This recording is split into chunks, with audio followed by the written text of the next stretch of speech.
So while this term sounds really fancy, what do we actually know about multisensory vocabulary instruction? It's basically anything and everything you have basically implementing inside your classroom, right? So what is it that you have been doing inside your classroom? So let's take a look.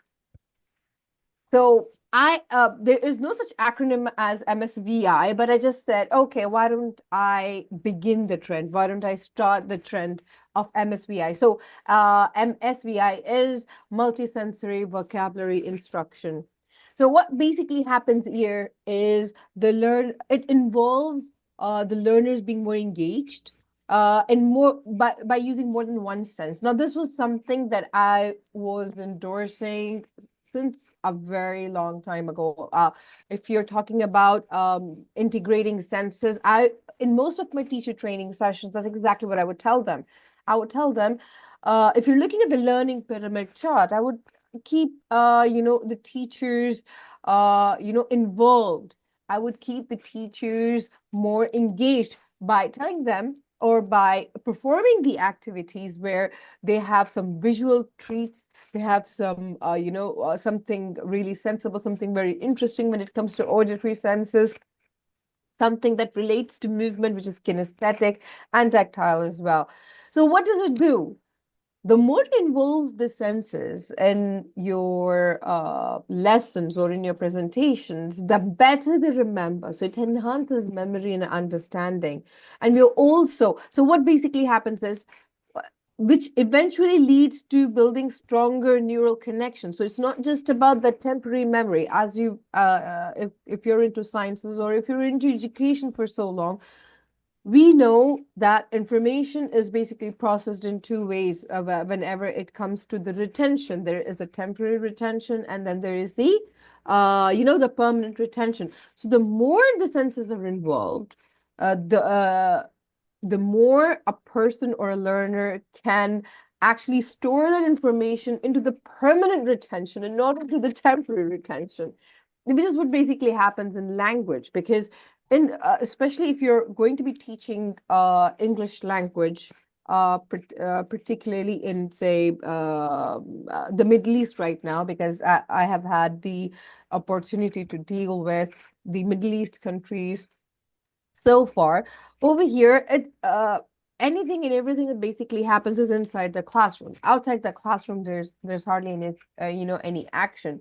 But now the logistics have changed. Many of the students that we know, they are more exposed to the language. They know the basics, so we don't really have to start from the scratch. Back when I started teaching, ELT, where I had students from the villages coming, and we would have this like a barrier between us, when it came to language.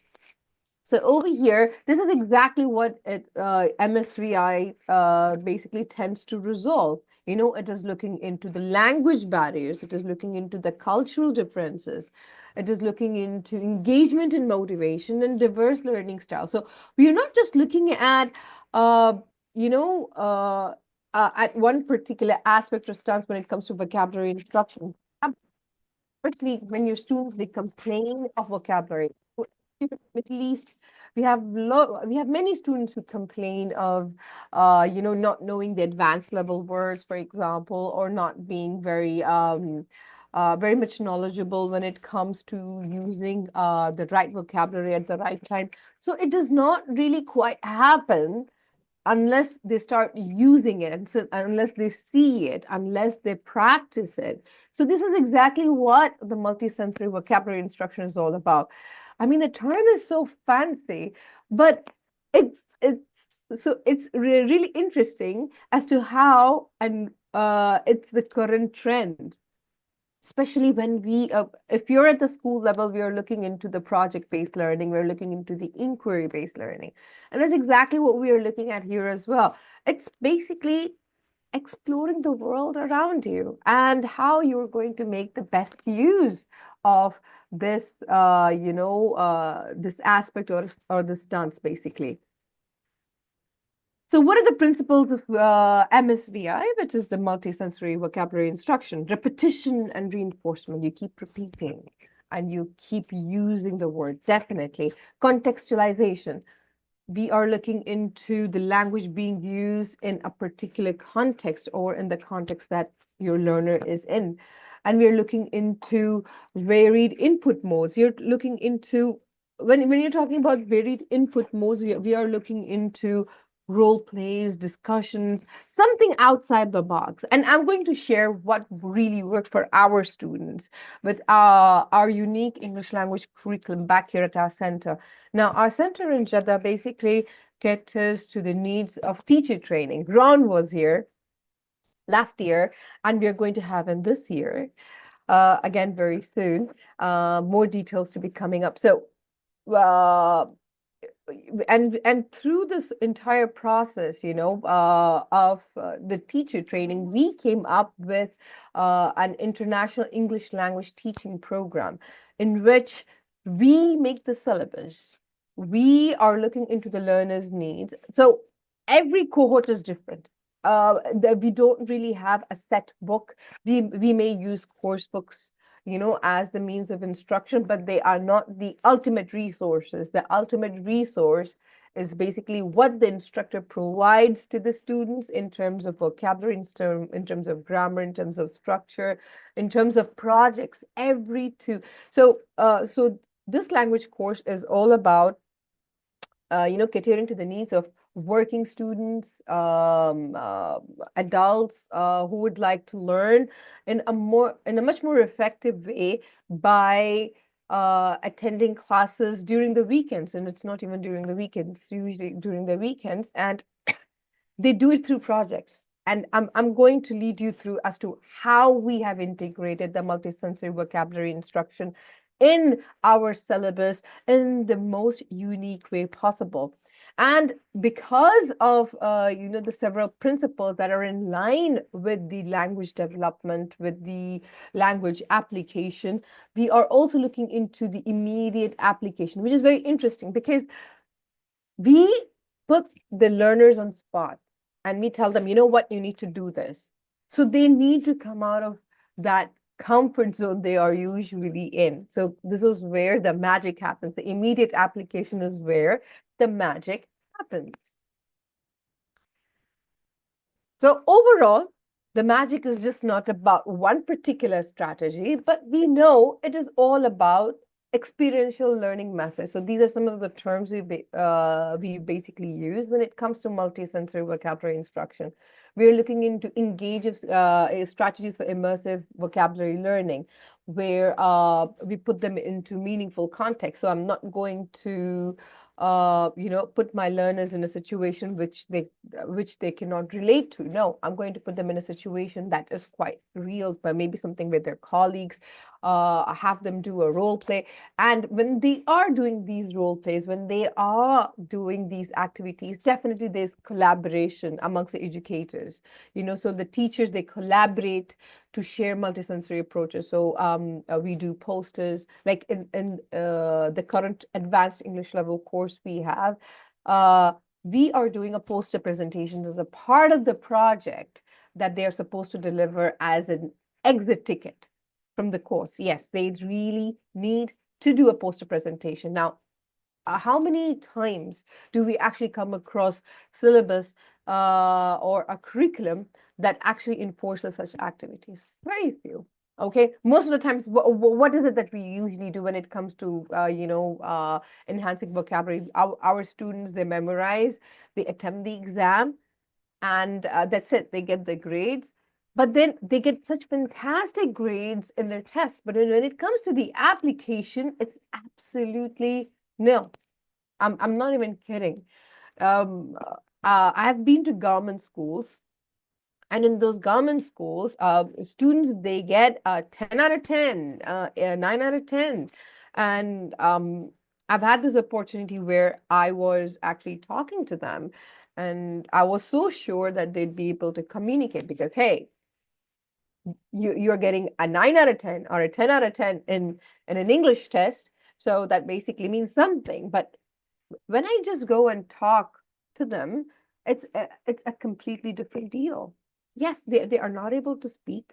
They are not able to you know bring up the words that they're supposed to be using in a normal conversation. I'm not even talking about something that is uh, related to let's just say particular context or anything. It's just a normal conversation. Hi, hello. And they're so shy because they've never been put into that situation. And this is where the MSVI steps in. You have to put them, in the spotlight. You have to make them practice. You have to, a lot of the students, they say, oh, no, we can't do it. No, Habibti.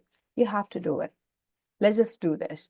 So and also we have, as you know, Saudi Arabia has been going through so many different changes that right now, I mean, in the past, if I recall, the times when I was a child and I was studying in a Saudi school over here in Saudi Arabia. So when I recall those times, I mean, that was a female only, a males only. I'm not really into endorsing segregation, but then we had that segregation.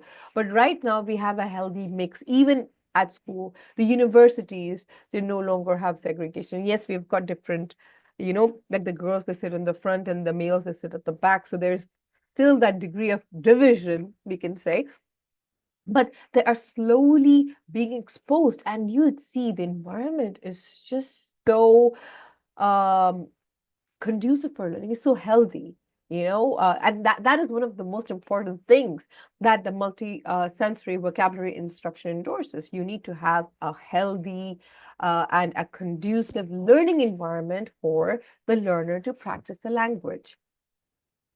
And then we're looking into maximizing student engagement in vocabulary acquisition by using different kinds of activities that can spark student interest. So we are going to look into a bit of a few of those activities.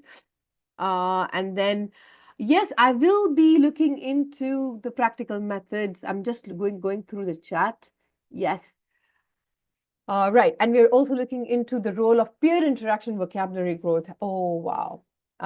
We see this as as one of the biggest hindrances because our learners, they want to practice alone. They don't really want to interact with their peers. But then I'm going to share with you my experience of using an organization. Okay, we have actually integrated that organization in our English language curriculum for MSVI, practical MSVI integration, and for project-based learning, both.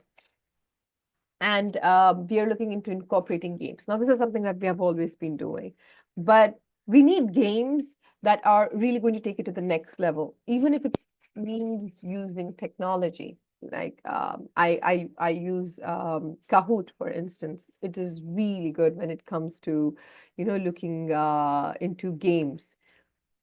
Uh, Now we are looking into creating memorable vocabulary experiences for students. So how do we do that? We do that by designing, first of all, as educators, by designing impactful vocabulary lessons for ESL learners.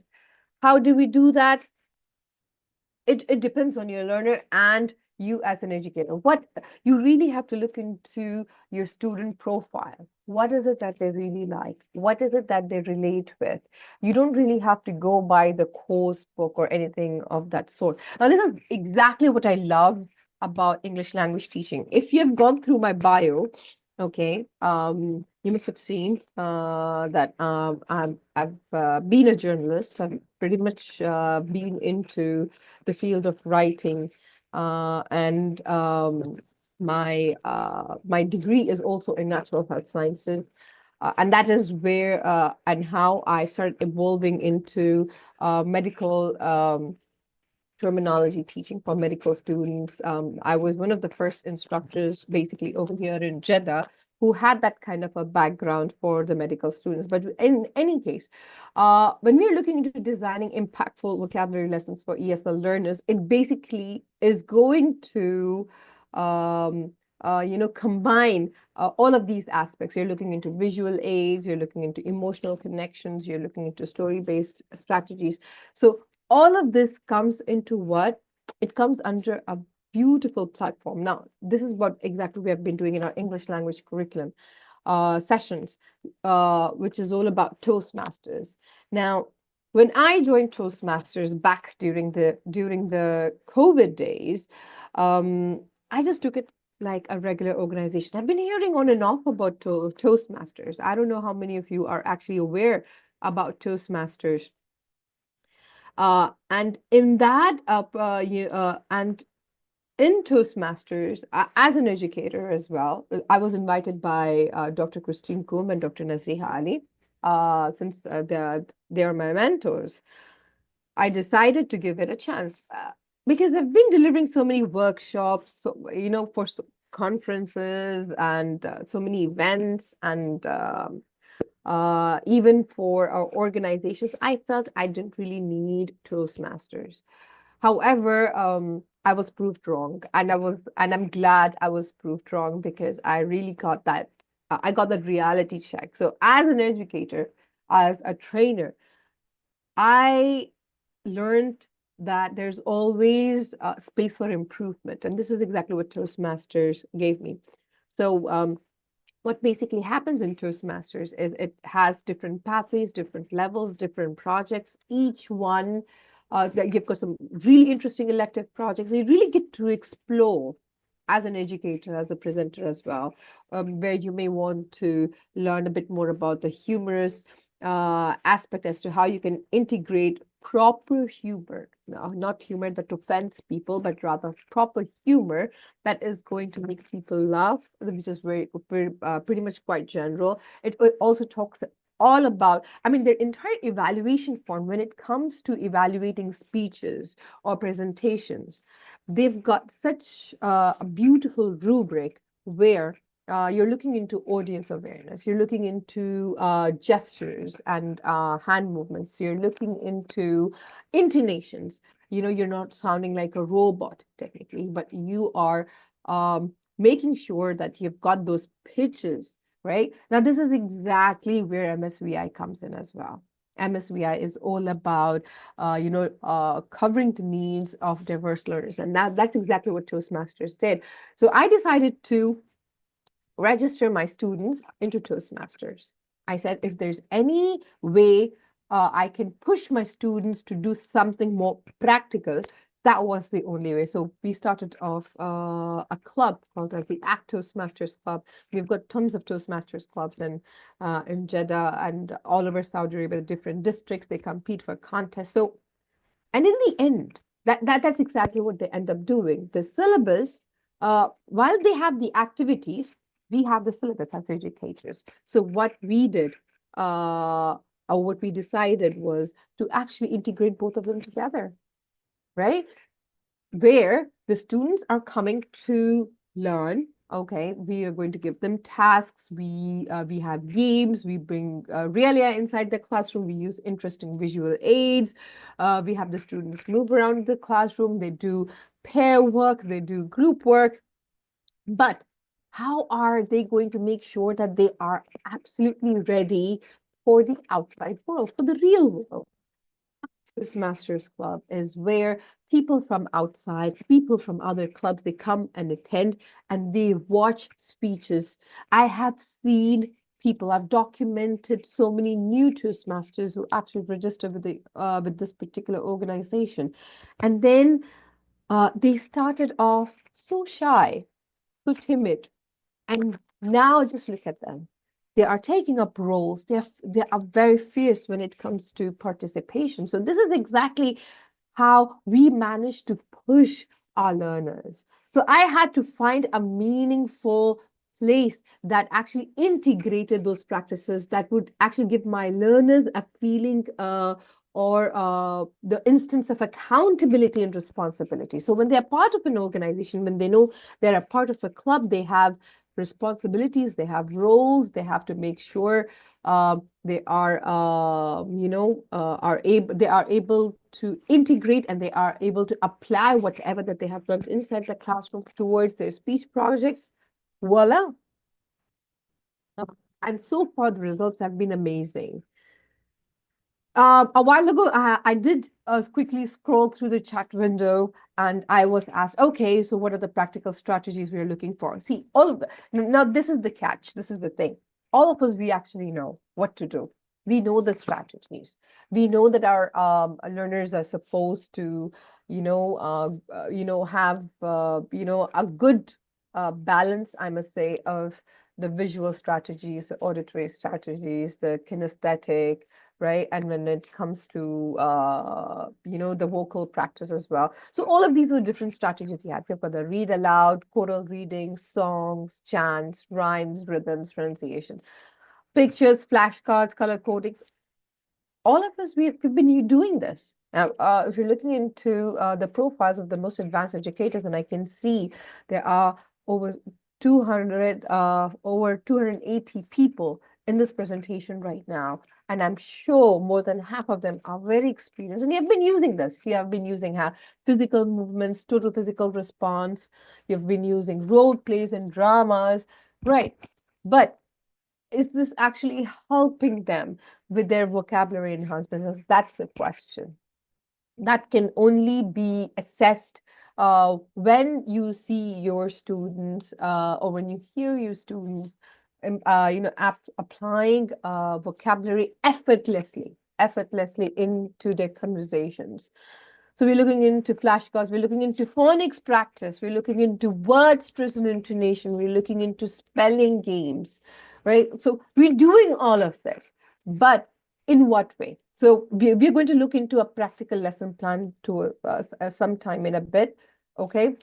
Um, but before we look into the sample lesson plan for the MSPI, let's look into some of the effective multisensory techniques for effective learning when it comes to the application of this particular strategy. So we're looking into technology. Again, using these. I just mentioned about Kahoot a while ago. Kahoot is by far my favorite app. I know Slido is also really good, especially when it comes to having surveys. I'm yet to experiment with Quizlet. I know a lot of you must have tried Quizlet, and people say it's good, but I have been trying out other apps. So that has been working out. So far, these have been working out. Wonderfully for me. I use WordWall. Oh my God, WordWall is amazing. If you've managed to, because that platform basically uses all aspects of multisensory techniques. If you're going to see, you can just make a quiz on WordWall, right? And then you will have what you're going to have is the different ways in which those questions can be presented. I mean, you can do it in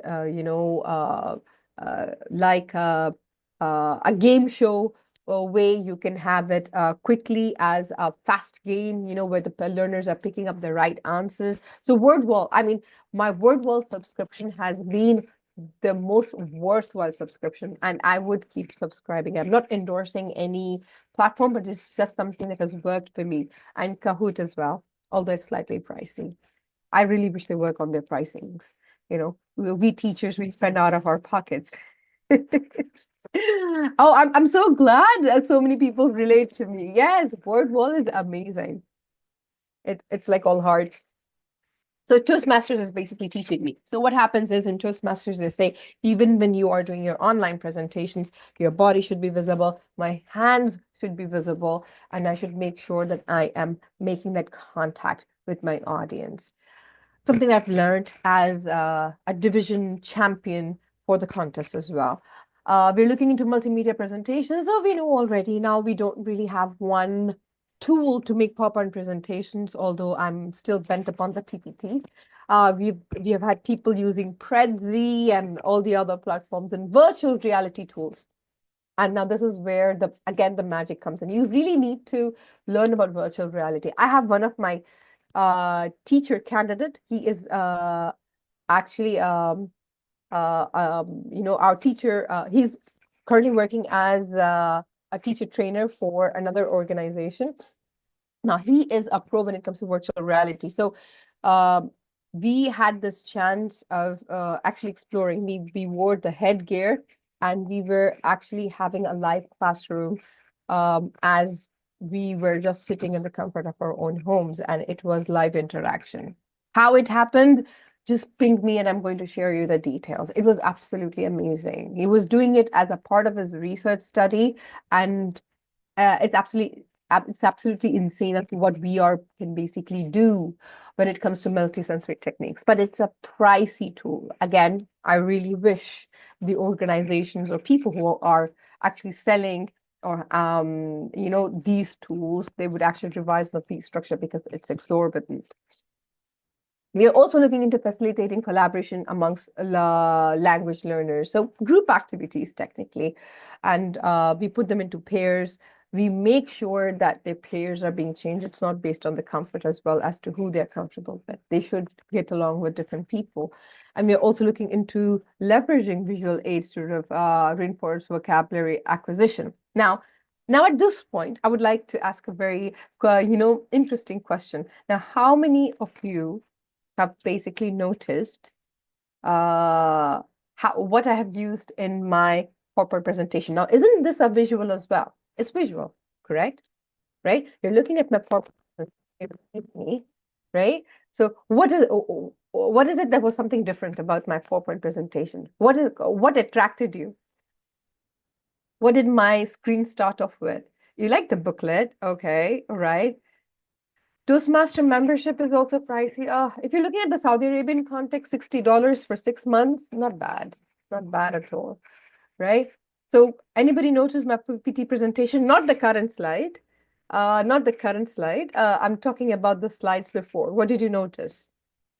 What did you notice? Again, it's all about visual presentation. There you go, Mona. Get Angela, say that.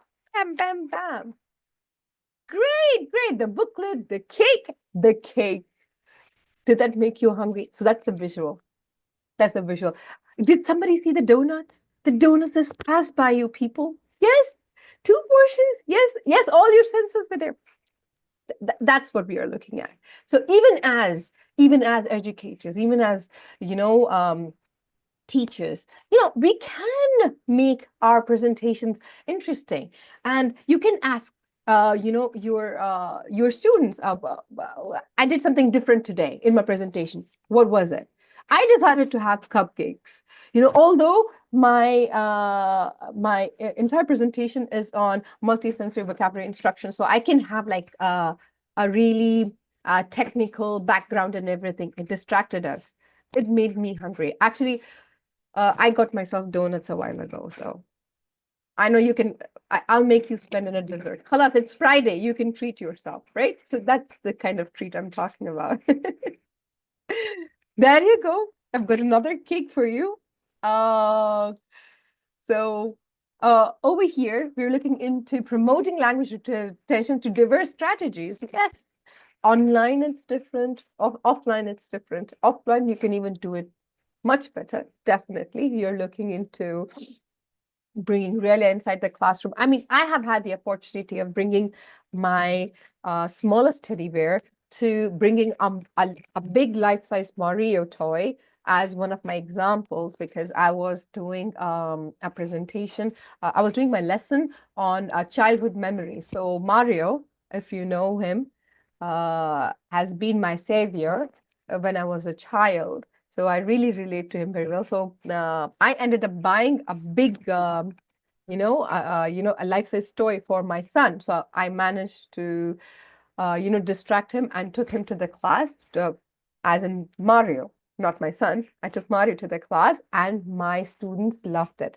If I have some time after post the presentation, I will just go hunt Mario down and I'm going to show him to you. I also have this big dinosaur because there was this one time I was now this is where storytelling techniques are coming in, right? So there was this one time I delivered a lesson on nightmares, right? So what is your worst nightmare? We heard from different students, different views, and I actually got my worst nightmare with me to the class. Yes, and that was a big life-size T-Rex, right? Yes, it's a T-Rex from Jurassic Park, yes. And I have it at home. It still scares the crap out of me, but then it's okay. And we're also looking into integrating movement into vocabulary instruction. Yes, have your students come and present, right? Again, something that we have already been doing inside our classrooms. Yes, exactly. Thank you so much, everybody, so far. Oh my God, you know what? I should probably just sit down for a bit and look at all your comments. Big kindergarten to your classes, Saida. That is insane. That is insane. See, we've got creative teachers right here, and you've all been using MSVI inside your classrooms. Kudos, kudos, right? Asma, can you bring me the dinosaur and Mario, please? Thank you.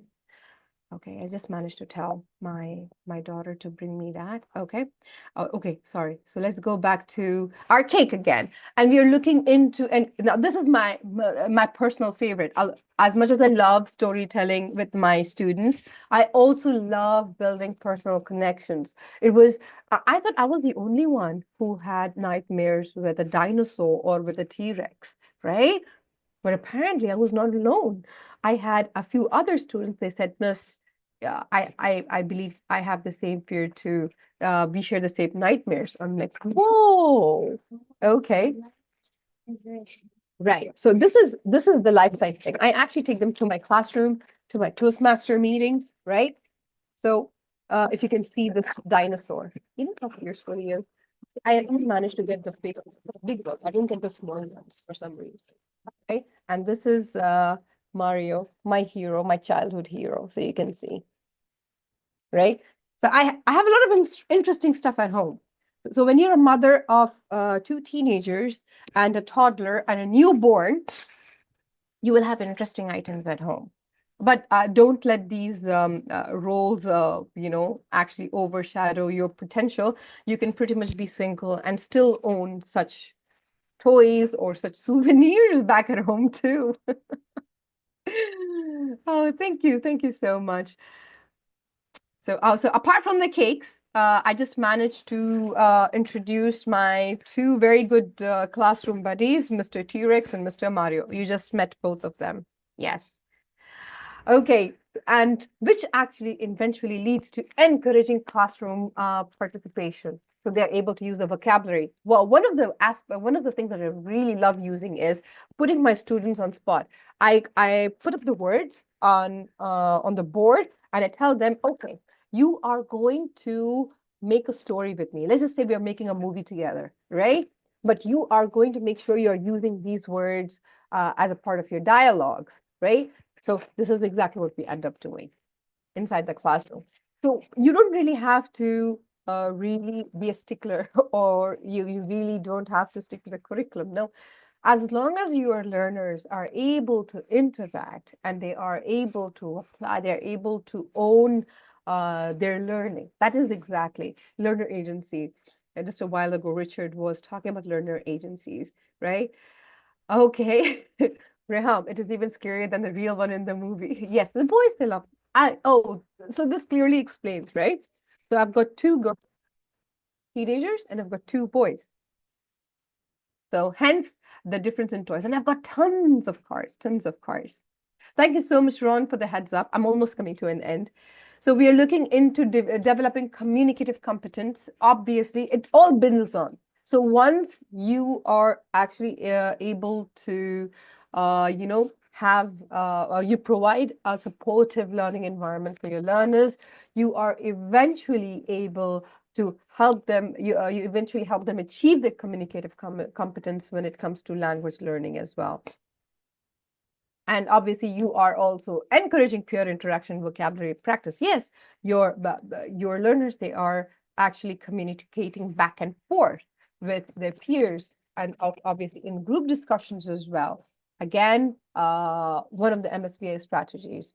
And we're looking into fostering meaningful discussions. And I just gave you examples of Mario and T-Rex as, as the tools for guided discussions. So you can bring in items inside the classroom. I prefer doing that because honestly, I'm one of those people who cannot be delivering standard lessons that just go by the book. No, it's just too boring. So now that I have 5 minutes left, let me share a sample MSVI lesson with you. Now, this is a very simple lesson that I was able to pull off for A1 level learners. So it's all about fruits and vegetables. So you're looking into the target vocabulary like apple, banana, carrot, and tomatoes. And you're looking into materials like real fruit. That's the main deal. I even have them eat those fruits inside the classroom. Why?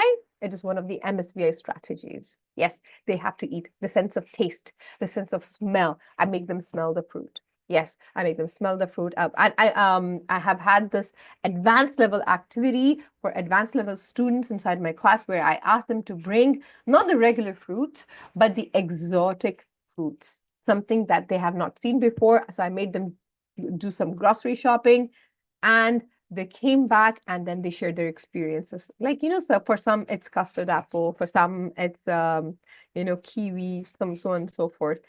So and then we had choral reeling and TPR, and then we had a role play where the students, they set up a fruit shop and they were practicing buying and selling fruits for exotic fruits. That was a really interesting activity. So 5 minutes, 10 minutes, 10 minutes, and 10 minutes. And this basically is exactly what the sample MSVI lesson looks like. Again, when you have such a strategy, you're looking into encouraging collaboration amongst learners, you're looking into group dynamics, you're looking into peer interaction and building vocabulary through problem solving. Again, this is just a repetition. And yes, definitely, we're looking into social media for fostering vocabulary learning as well. So we have had our students, have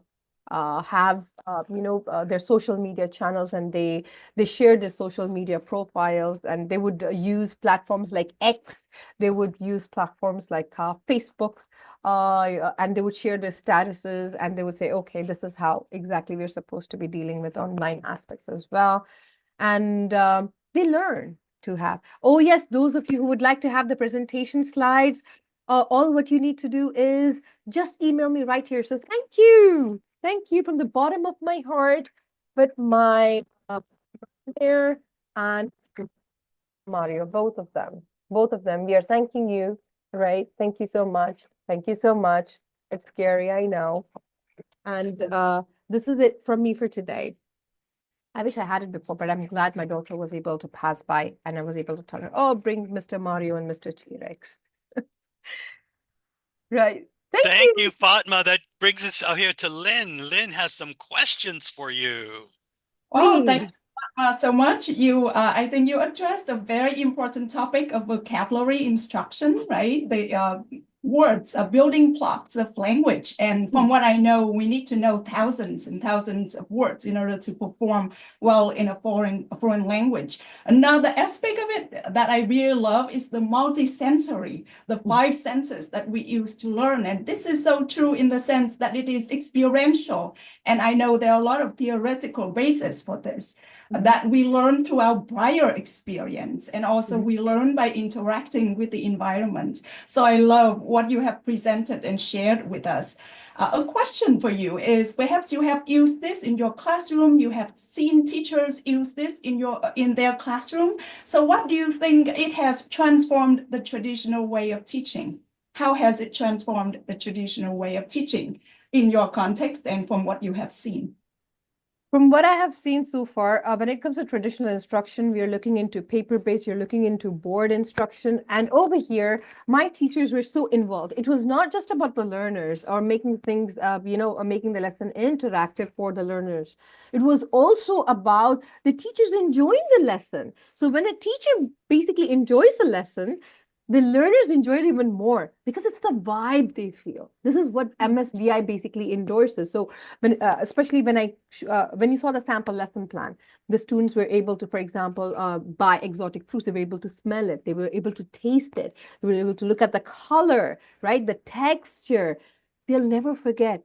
They'll never forget that for that lesson, throughout their lives. And they would always remember, oh, I saw that. This is where we are actually breaking the traditional learning barriers. Yeah, I love that example.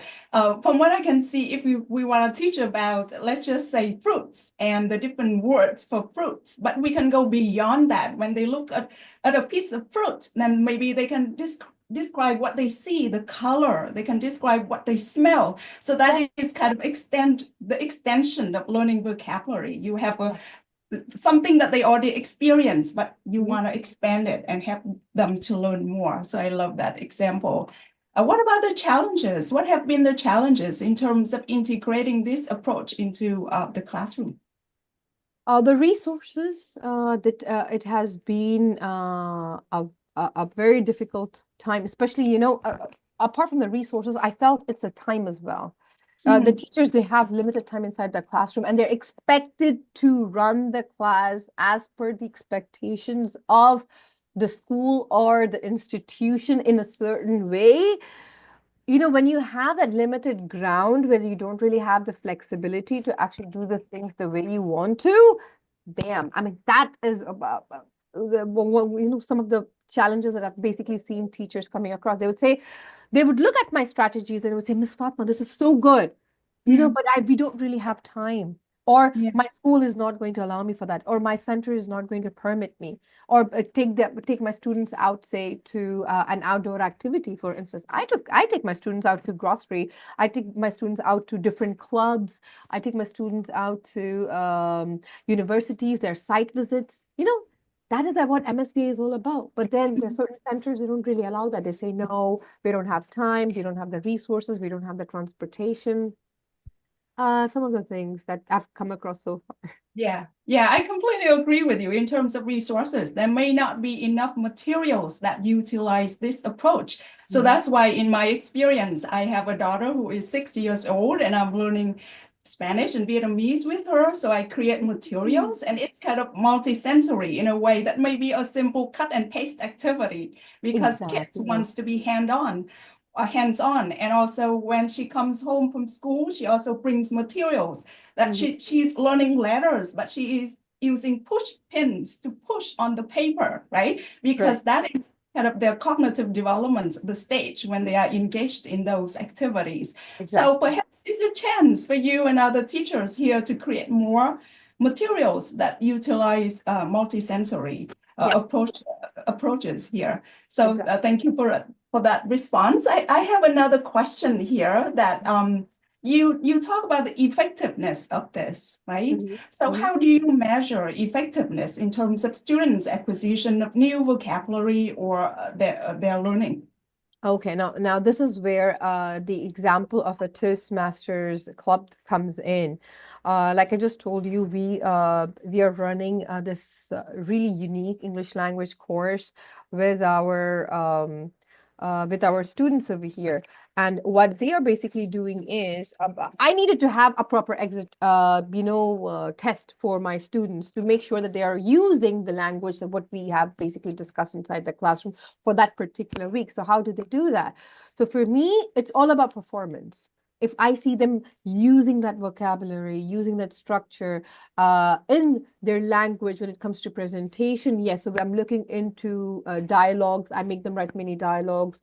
I have them participate in role plays. I have them do these presentations, even if it's for like a couple of minutes, like 3 to 5 minutes, like something that they quickly come up in a group work. And I try to avoid the usual, ways of testing, like, short quizzes. I know we do a lot of pop quizzes, but I would rather do a Kahoot activity or a word wall activity with my students and see that they are able to actually use that language. As long as they're using the language, I would just say, fine. This is how I try to make sure that this is used as a tool where I can actually benchmark their success, with my teaching strategies as well. So if my students are not able to use what I have basically taught them, it basically means that, my teaching strategies should improve, or I should do something else about it. So this is how I basically measure, MSVIs inside the classroom. Yeah, that makes sense. Basically, the best tool for assessment is to observe students and observe their language. And I love the connection with the previous presentation in terms of immersion language, that we really have to attention to the language that students use. So that makes sense. I just want to add a little bit, because this is a topic that I'm excited about also, that we may think that we can only teach vocabulary this way, but we can even teach grammar this way. One thing I noticed from your presentation is that you use a lot of gestures, and some people even suggest that language actually comes from gestures. And so language comes from our embodied experience. We feel the environment, we feel we have the experience, and language comes from that. So in terms of teaching grammar, you can even implement that, like teaching prepositions, right? Relationship among different objects in space. Or when we teach the concept of tense, that's grammar, but time is often associated with space. So I have a lot of ideas, but I'm just excited about your presentation. The last question for you, or I can look at the audience's questions here if you have any. Okay, so the last question for you is that some people may say that this approach seems childish. It may not be academic enough. What would you say to this kind of critique?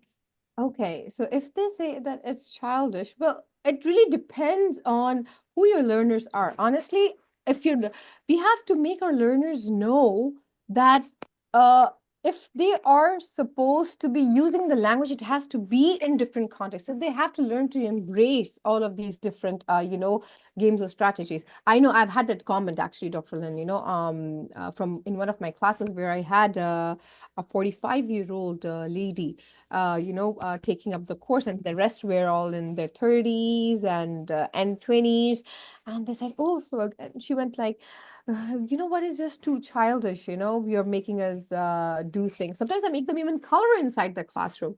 My learners enjoy it. They feel it's like a reconnection back for them, when it comes to these different practices. But then she says it's so childish. I'm like, let's give it a try.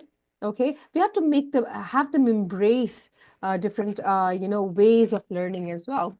That is basically what I feel. So it's all about having that conducive, supportive learning environment for the learners in order to embrace those strategies. There was this one time, honestly, then there was I never had to face those comments again, because I made sure that my activities were designed on different levels, and that were also age sensitive, So I'm as much as I would love to, there were some groups where I introduced a coloring based activity, but there were some groups I did not introduce a coloring based activity. I gave them a poster activity, for instance. Now that's not childish. Yes, yes. But Thank you. Yeah, I those love are poster great activities. ideas. Yes. I know you do, Ron. And in your workshop, that's exactly what you do as well. That's what I do too.